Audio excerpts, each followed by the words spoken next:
Você sabe a importância dos insetos no ambiente? Em geral, as pessoas pensam em insetos como bichos repugnantes, nojentos e que atrapalham a vida da gente. Mas os insetos são importantíssimos para a natureza e para o meio ambiente. Os biólogos garantem, esses pequenos animais são fascinantes. Nós viemos descobrir por quê. Estamos no Museu do Instituto Biológico de São Paulo. O local é conhecido como o Zoológico dos Insetos. Nossa proposta é fazer um passeio que diverte, surpreende e também ensina. Vamos lá?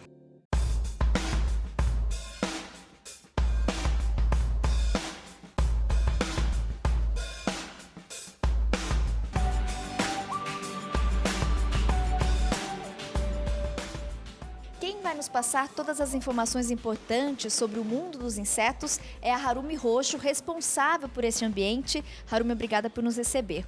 Hoje existem quantas espécies de insetos no mundo? No mundo existem 1 milhão de espécies conhecidas e acredita que tenha entre 8 a 10 milhões a serem identificadas e conhecidas.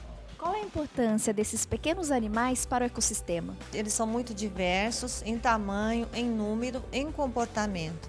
Então, se você prestar bem atenção, os insetos estão no nosso dia a dia. Basta a gente ter esse olhar de conhecer e olhar com um pouco mais de atenção. Todas as pessoas acharem que os insetos só são prejudiciais, isso não é verdadeiro. Você sabia? Entre 1 milhão de espécies de insetos conhecidas, 40% são besouros. Este é o maior do mundo. Além de ser o maior inseto em peso, também é o maior invertebrado voador. Vive na floresta amazônica e se alimenta de material orgânico em decomposição. Eles são responsáveis dentro da mata de aumentar a aeração do solo, a incorporar matéria orgânica. Eles são bastante úteis na natureza. Muitas pessoas não sabem que a joaninha é um besouro. Ele é um importante agente de controle biológico das nossas pragas agrícolas. Aqui uma larva de besouro com aproximadamente 2 anos. A idade demonstra que ela está prestes a completar o ciclo larval. E depois de muita insistência da Harumi, ela me convenceu de segurar a larva do besouro. Vamos lá? É, porque ela não... Olha, segura aqui, olha. Pode segurar aqui. Pode segurar aqui, ó. Olha. Tá vendo? Ela ela não é prejudicial a ninguém. Ela é útil ao ambiente. Ela se alimenta do que, Harumi? Ela alimenta-se das folhas secas, das madeiras, todo o material que fica na superfície do solo, dentro da mata. Ela alimenta e vai incorporando essa matéria orgânica no solo, esse resto de cultura. Aqui eu tô vendo ela expelindo alguma coisa. O que é esse material? São as fezes dela. Agora, se você colocar ela ali no solo, você vai ver que ela faz uma movimentação para entrar no solo. E isso ajuda ela a fazer essa movimentação de propulsão. Curioso. Depois de gravar, hora de devolver a larva à terra.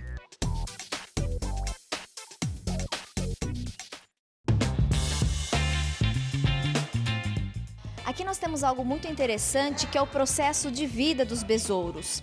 Nesse primeiro recipiente estão as larvas, aqui nós temos as pupas e, por último, o besouro.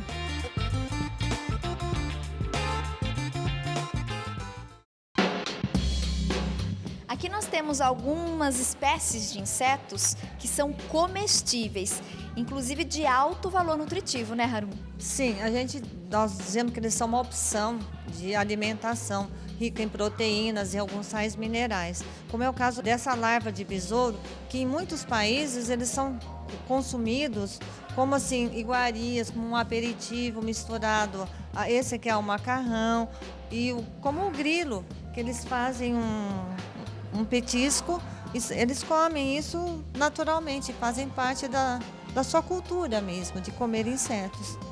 E aí, você de casa, toparia experimentar?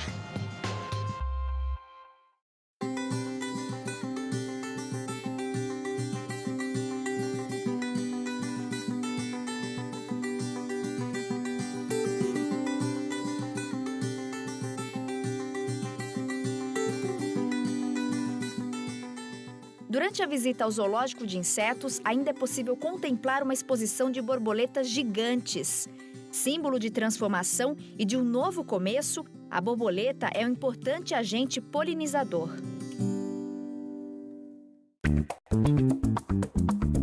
A Harumi está nos apresentando agora o bicho-pau. E é difícil identificar o que é galho, o que é bicho.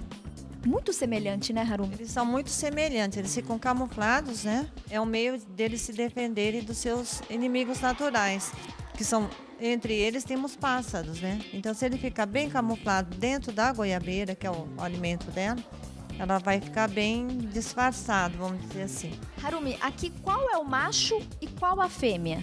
As fêmeas são maiores e elas não têm asas. E os machos são menores, porém eles têm uma asa muito bonita, olha. Eles são assim bem diferentes.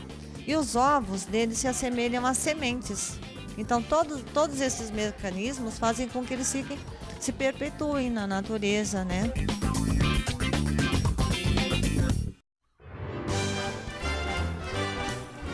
O assunto agora são as formigas. Você sabia, por exemplo, que elas são responsáveis por 15% do peso do planeta? Esses pequenos insetos são dos melhores exemplos de sociedade organizada. Embora nem todas as espécies construam formigueiros, muitas fazem verdadeiras obras de engenharia, com um complexo sistema de túneis e câmaras. A formiga rainha pode cavar aproximadamente 3 metros de profundidade. Toda vez que você vê aquele ninho só na parte de cima, você não consegue imaginar como é que é o complexo, como é que é a vida social delas, né? Elas são todas divididas, cada um tem a sua tarefa dentro do formigueiro e elas se alimentam não das folhas que elas cortam, mas com essas folhas que elas cortam, elas cultivam um fungo. E é esse fungo que alimenta a rainha e o formigueiro. O formigueiro começa a ser construído, né, pelas formigas a partir do cruzamento do macho com a fêmea. Isso, as içás, elas fazem o voo nupcial, elas cruzam, o macho morre, a fêmea perde as asas, ela desce para o solo e depois de uns 2 a 3 meses que ela está no solo, ela começa a construir o seu formigueiro. E assim como as formigas, os cupins também são insetos sociais.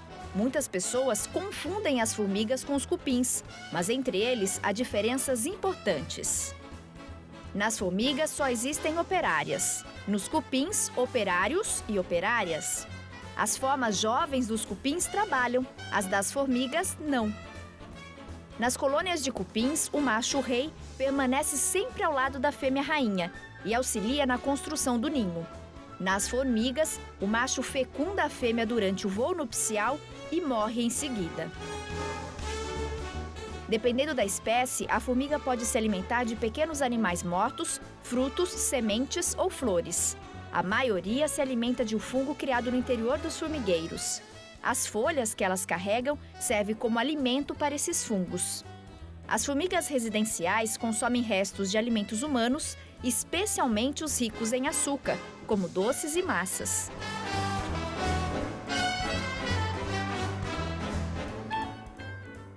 Já os cupins se alimentam de isopor, papel, espuma e madeiras de diferentes texturas. Você sabia? Uma rainha de cupim pode viver 25 anos. Algumas espécies podem colocar 40 mil ovos por dia. Algumas colônias podem chegar a 3 milhões de cupins. Essa vida é mesmo engraçada. Quem diria que eu estaria um dia segurando uma barata nas mãos e achando ela até engraçadinha? Eu tenho aqui nas mãos a espécie de barata Madagascar, é uma das maiores do mundo, né? Isso, ela é uma das maiores do mundo, ela atinge até uns 10 centímetros de comprimento. E aqui nós criamos para mostrar para o público a diversidade em termos de barata. E esta, aqui no nosso museu, ela se alimenta de maçãs e cenouras, basicamente. A barata Madagascar não é considerada uma praga humana. Algumas pessoas criam como bicho de estimação.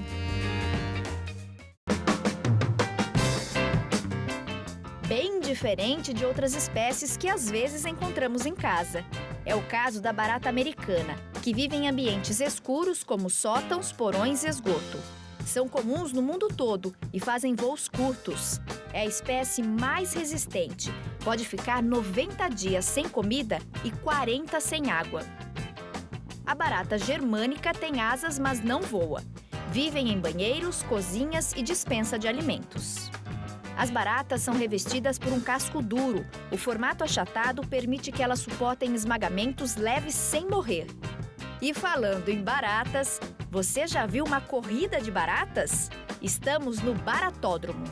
Agora eu estou aqui com o Daniel e ele ensina os visitantes do museu, as crianças, a conhecerem um pouquinho sobre o universo das baratas. E a proposta aqui é a corrida das baratas, é isso, Daniel? É verdade. Aqui a gente explica um pouquinho da importância e do papel da barata no meio ambiente, mesmo essa urbana. Depois a gente solta as baratas para o pessoal se divertir um pouco. Eu vou escolher a barata número 1. Vocês, desse lado, escolheram qual? 5. Número 5. Desse lado? A 4. Daniel, qual é a sua barata? Minha 2. O nosso cinegrafista apostou na barata 3. Vamos ver quem vai ganhar? Atenção! 3 e... 3. E a número 3 foi a grande campeã. Nosso cinegrafista, além de bom nas imagens, é bom de palpite. Fiquei em segundo lugar, mas tá bom. Tá bom. Tá bom. Prata, medalha de prata.